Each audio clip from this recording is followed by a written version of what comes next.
שומעים טוב? אפשר קצת להגביע, אני אשמח. אבל תראה אם אפשר להגביע מעט. בסדר? נשאיר עוד קצת. יופי, עכשיו מצוין. עכשיו אפשר... טוב, שבוע טוב לכולם. שיהיה בעזרת השם בשורות טובות, ניסים ונפלאות, כתיבה וחתימה טובה.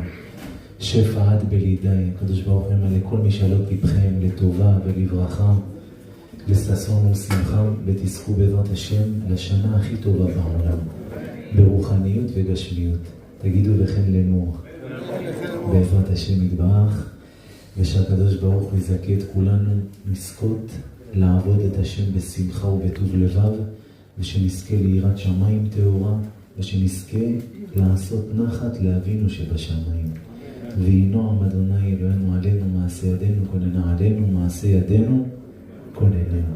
אנחנו, קודם כל אני מאוד שמח להיות כאן, ובאמת לרב אשר כהן ולרבי אוריאל פחימה מגיע להם הרבה מחיאות כפיים.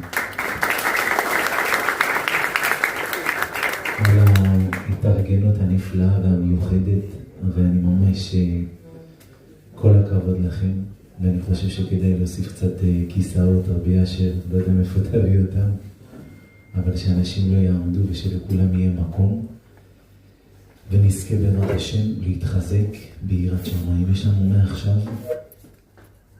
אנחנו נתחיל את הסליחות מתי? ב-20 בסדר?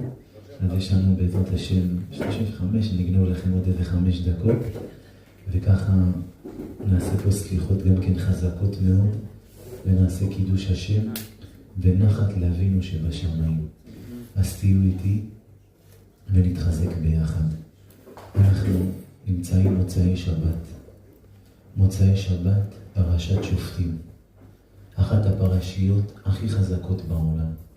ואנחנו נמצאים בחודש הכי חזק בעולם. חודש שכל כולו מידת הרחמים. הקדוש ברוך הוא מתגלה כאן לכל אחד. לא צריך להיות לא רב, לא עם זקן, לא עם כובע, לא עם חליפה. צריך להיות רק דבר אחד. שאבא ואמא שלך או אמא שלך יהיו יהודים. ברגע שאתה יהודי, נגמר הסיפור.